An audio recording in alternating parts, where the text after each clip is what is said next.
What's going on, everyone? It's JERANISM back with another video for you today. Going to quickly cover the worst globe proof there is, Eratosthenes. And Jed Skeptic Media recently covered this subject, but I feel I have to correct some of the errors. So, Jed, take it away. How could you prove the shape of the Earth without looking at images from space? We could look at water. It lies level and flat, always has, always will.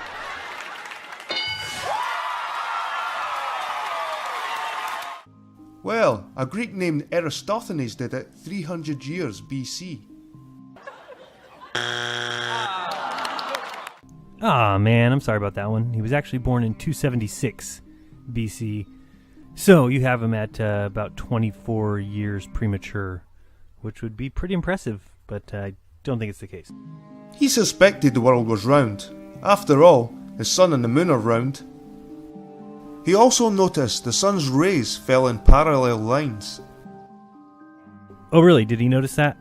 Because all their observations would have told them in 275 BC that those beams of sunlight come from a close sun. In fact, Eratosthenes thought the sun was close. So, no way he thought they came in parallel lines. While looking through a scroll one day, he read that at noon, on the longest day of the year, a vertical column cast no shadow in Syene, a city south of Alexandria.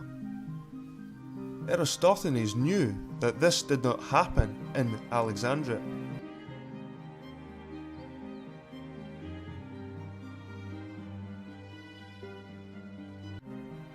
He thought to himself, how is it possible to have shadows in Alexandria and not in Syene at the same time of the day? Oh, easy. When you have a small local sun, everything works out exactly the same.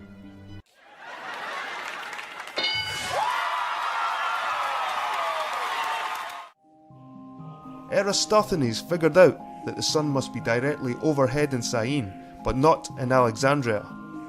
Aha! Here was the proof that the Earth's surface is curved. Wait, what? Here was the proof that the Earth's surface is curved. That the Earth's surface is curved. Proof. No. Proof. No. Proof. No.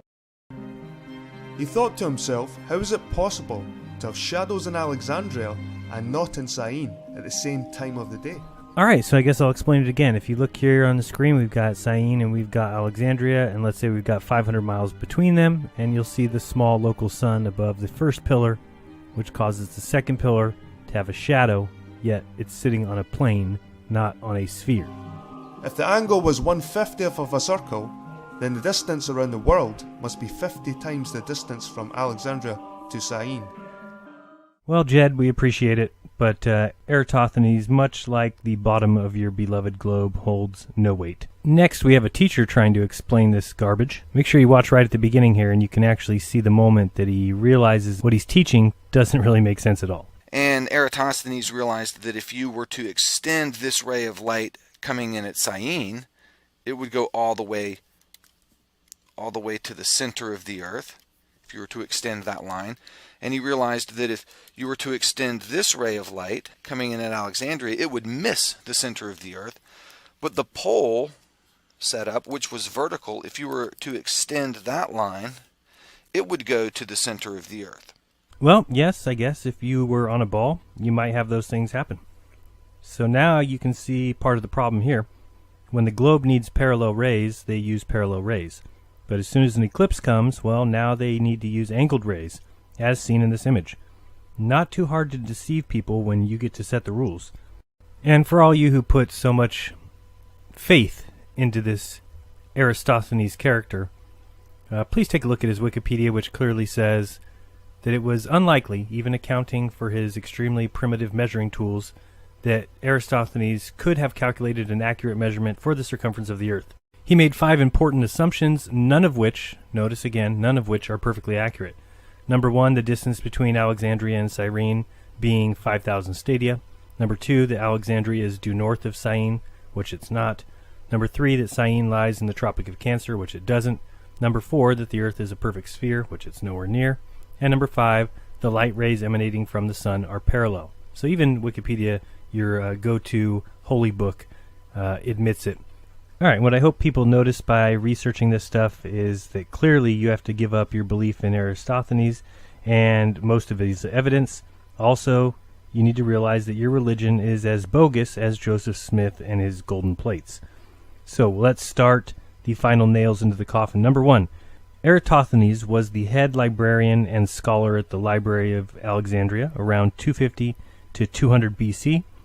We also have Heron the Elder from Alexandria, not many years after Eratosthenes, and he also lives and was from Alexandria. Now, he wrote many books, and people have praised him many times over.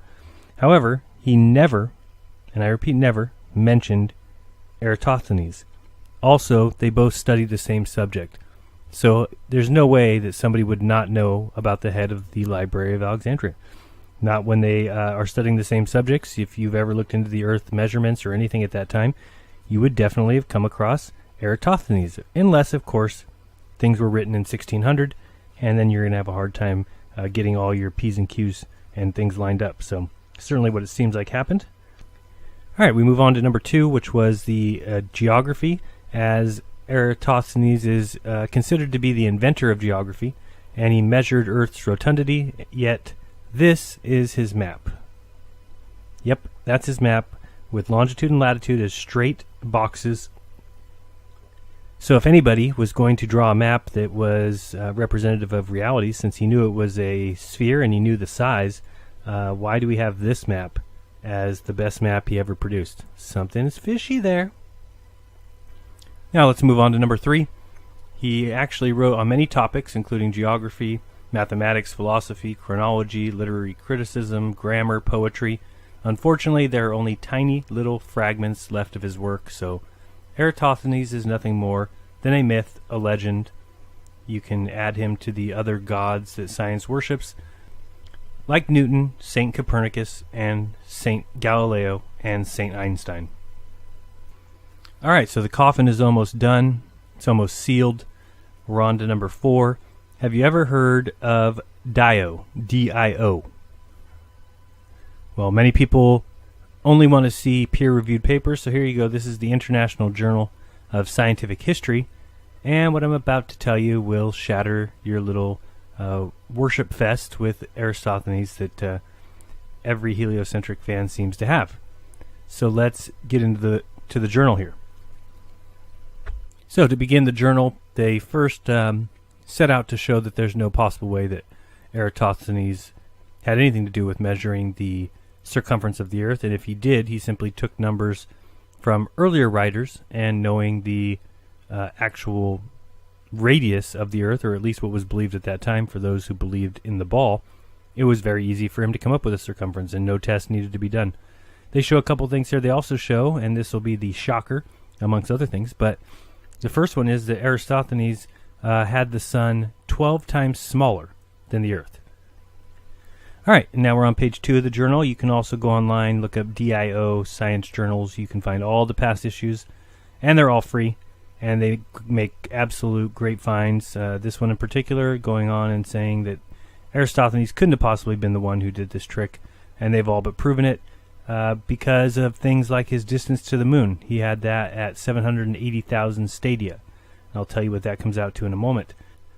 All right, so number 5 and 6 are, again, that Eratosthenes thought that the moon was 780,000 stadia and thought that the sun was 4,080,000 stadia. Now, you can just take each of those and divide it by 1,000 to get what Eratosthenes thought he was seeing.